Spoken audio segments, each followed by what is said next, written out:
Our next speaker is Senior Director of Policy and Campaigns, Aldo Caliari, who served as a Senior Advisor at the Intergovernmental Group of 24 on International Monetary Affairs and Development at the G24 from 2017 to 2020. Previously, he directed the Rethinking Bretton Woods project at the Washington, D.C.-based Center of Concern from 2000 to 2017. Through his career, he conducted policy research and advocacy on a broad range of microeconomic and sustainable development finance issues, such as debt, tax, private finance and investment, international financial architecture, financial regulation, and trade. Caliari presented, organized, and facilitated seminars in more than 50 countries for governmental officials, academics, civil society, and the private sector. His writings are published in books, academic journals, and the media, including 5 books on linkages between trade, finance, and global liquidity. Caliari pursued his master's level in economics and finance at GW and legal studies at the Washington College of Law, AU, my alma mater, where he was honored with the Outstanding Graduate Award. He earned his first degree in Argentina at the Universidad Nacional de Tucumán. So please join me in welcoming Mr. Caliari. Hello to everybody. It's a pleasure to be here. Can I get some guidance on the time, because yes, I don't think we are counting on the initial time now. What should I try to go? Like, thank you very much. Yeah, thank you. So the topic of my presentation is debt relief expansion and debt cancellation to boost infrastructure development in the continent. I have 3 main messages that I wanted to develop. One is, Africa faced and continues to face an infrastructure gap that has been made wider now with the COVID crisis. The second, that Africa won't be able to bridge this infrastructure gap without significant debt cancellation and relief. And the third, that a well-designed debt cancellation initiative can be an opportunity for development of that infrastructure in Africa. So on to the first one, Africa faced an infrastructure gap before the crisis started, the COVID crisis. And the COVID crisis will make meeting the infrastructure investment needs much more difficult. The gap was estimated by, there's a range of estimates of what the investment needed was to plug this gap, but it ranges between $50 and $90 billion a year. And what is happening now with the COVID crisis, so that was before the crisis, and now we have a contraction projected for this year of 3% of growth in the continent. The projection also shows that next year the growth would go back to 3%. No, that will be positive growth next year of 3%, but it will only return to the 2019 level in 2022 or 2000, even could be 2024. And these are projections all that have a lot of uncertainty. These are projections that the IMF has provided. But you see that all the risks in these projections are, they are very uncertain, but uncertain that they may get worse. There's no uncertainty that there's no scenario in which they will be better. And there are lots of factors that could actually make it worse than that. So for example, we don't know what the length of the health situation is going to be, what the path of the pandemic is going to be. The access to finance remains very uncertain.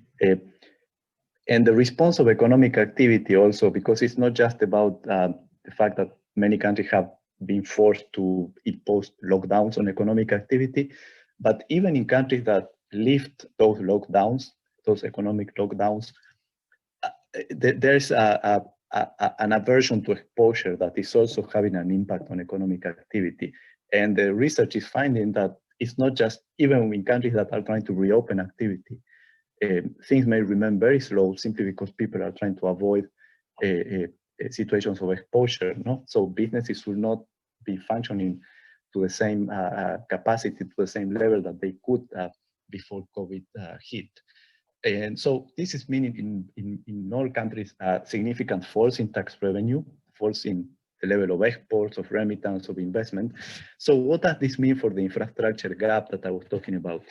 Well, first of all, it was going to be necessary to finance a part of that infrastructure gap with debt. And debt financing is very constrained now in the continent. There were 17 countries that entered the crisis already with some of them facing debt already in a situation of default, and others in situations where the debt was so high that the level of debt was dangerous, what we call high risk of debt distress.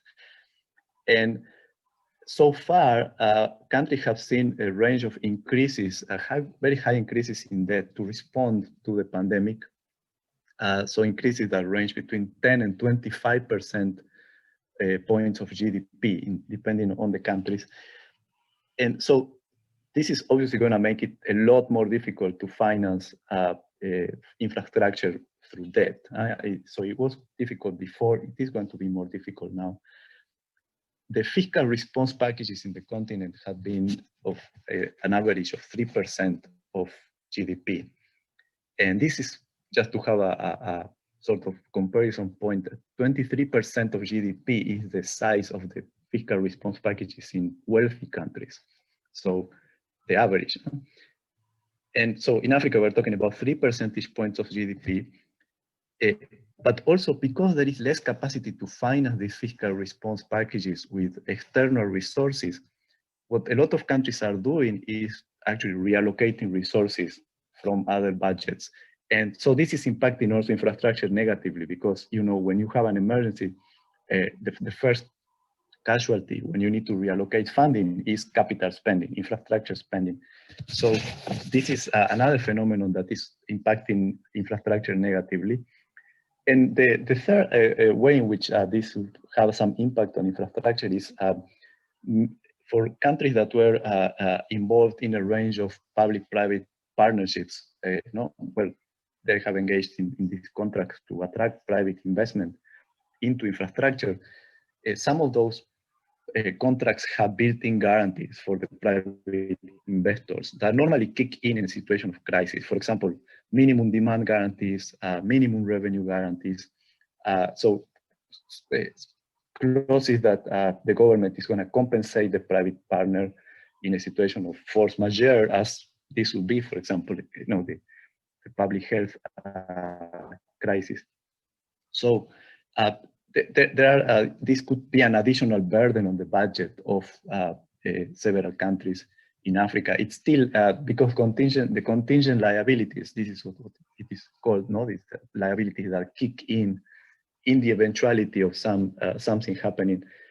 These contingent liabilities are not so transparent, and they are not always disclosed. So there is not a lot of information about where they lie, but there are some studies showing that they amount to like 1.2 to 2 percentage points of GDP. This was a study done over a panel of 80 countries.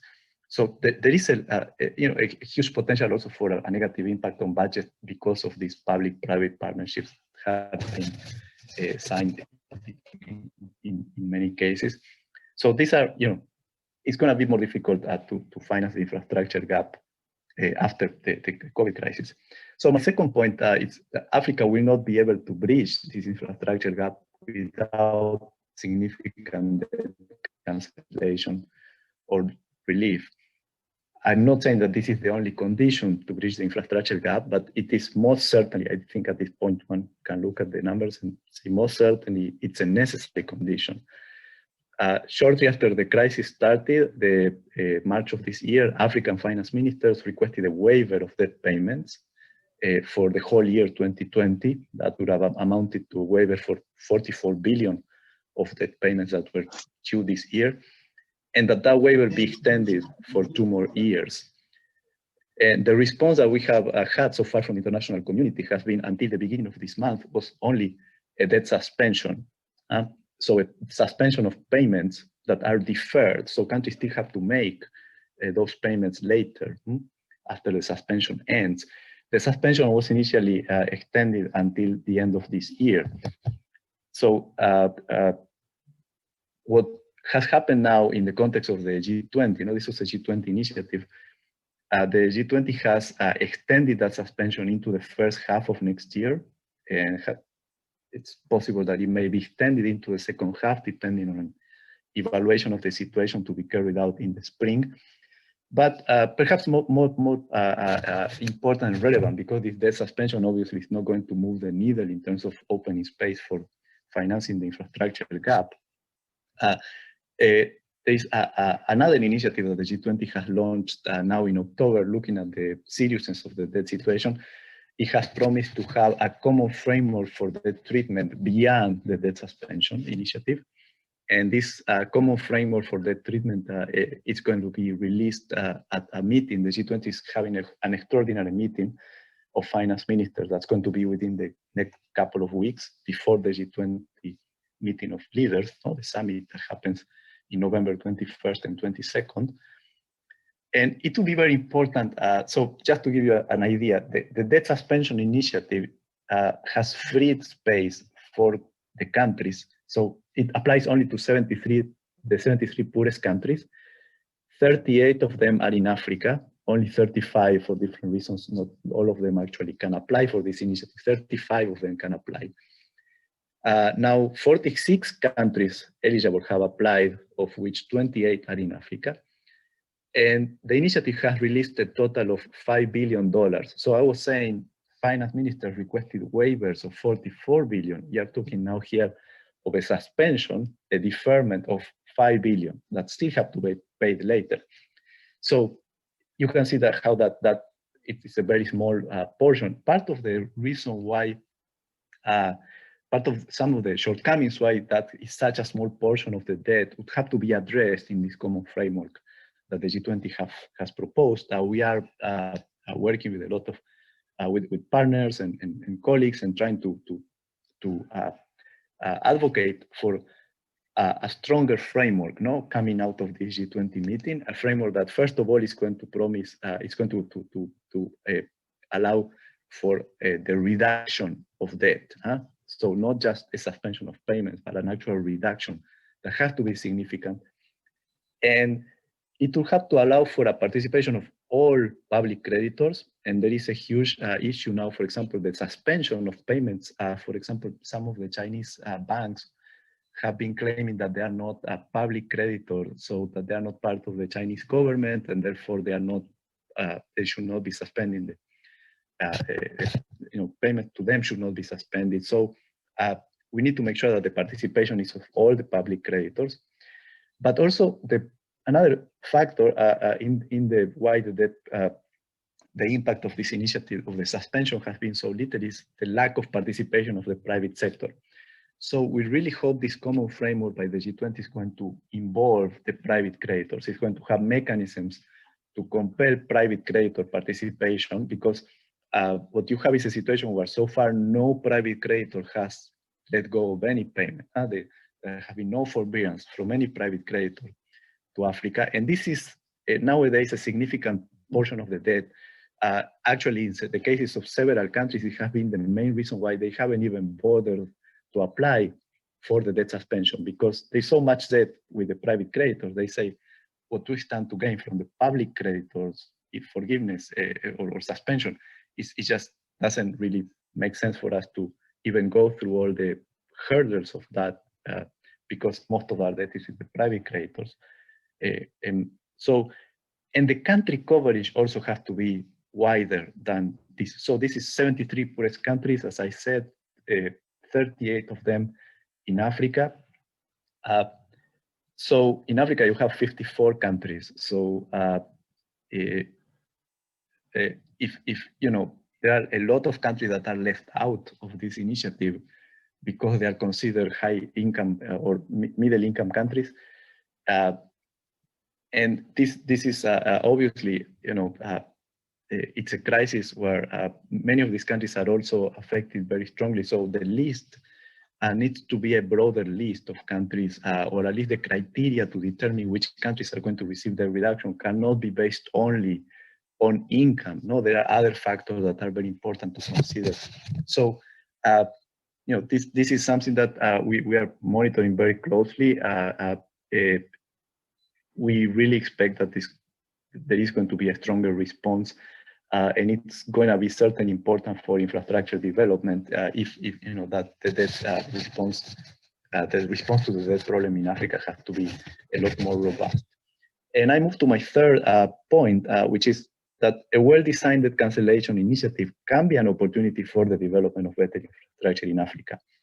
I think there are three main ways in which it can help. First, governance, transparency, and accountability. And I would imagine this is something for an organization like Watch Democracy Grow. It's probably of interest. So there is more than 1/3 of the resources spent on creating and maintaining public infrastructure are lost because of inefficiencies that are linked to poor infrastructure governance.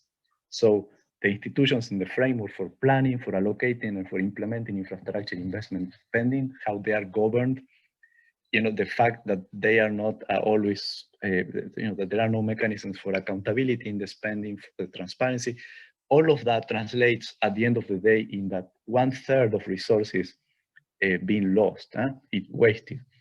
And we cannot really have that waste. We cannot afford to have that waste in a situation like today where resources are so scarce. So there is evidence that debt relief initiatives in the past have catalyzed reforms that have helped accountability and transparency. So that's why I'm saying an initiative, a well-crafted debt relief initiative could actually help and could help make sure that those resources are put to a better use. There could be transparency and anti-corruption safeguards in public procurement, but also I was talking about the contracts with the private sector. There could also be safeguards in private sector participation in infrastructure products, more rigor in the assessment and in the management of public-private partnerships. So to scrutinize the fiscal consequences of those public-private partnerships. So when there is a crisis like this, all of a sudden the government will not be shocked that it has to pay a huge amount of compensation to the private sector. Also, many projects are actually done in a public-private partnership form for the wrong reasons, which is to keep them off budget, which removes them from this sort of scrutiny that the public project would have. So revisiting the risk allocations in the contracts, ensuring that there is a cost comparison between undertaking a project through a public-private partnership with undertaking it through public investment. All of those are reforms that could be part of how debt relief initiative can help channel the resources to a better use. A second way in which it can help is by incentivizing this. You may have heard this expression very often in these last few months, building back better. Some prefer to speak about building forward better to mean it's not just building back, it's not just building what we had, it's actually making sure that we don't make the same mistakes, So building forward better, some say. So the idea is that we can emerge from this crisis with resilience and with sustainability. And I emphasize resilience here because in a continent like Africa, climate change is representing significant costs. The fact that infrastructure is not being built in a weather resilient way, both in rural and in urban areas. So in rural areas, it is having a significant impact. You know that one of the impacts of the crisis is the food security. That many, it's like the number of people in the world that are facing acute hunger by the end of this year is expected to double. So Africa is one of the regions where this phenomenon is most strongly felt. Only 5% of the agriculture in Africa is under irrigation. So infrastructure for irrigation is a huge priority if one wants to be able to face that food security threat in the continent. But also, of course, a weather resilient infrastructure in the urban areas. There is a lot that needs to be done. It's about health infrastructure, but there is also about transportation infrastructure, about a number of priorities. Power infrastructure, very important, which is also part, when you look at the health system, and you want to face a pandemic like this, one needs to also be able to address power infrastructure. And finally, the opportunity for optimizing and right-sizing projects, no? Because obviously many of the projects that countries may have undertaken before the COVID crisis may not make sense in the economy post-COVID. Projects that were oriented to, that were in a size that was much bigger. Just think of what is going on with the airlines. One might have thought that having a lot of airports was a huge propeller of development before COVID, and now, well, maybe not so much, right?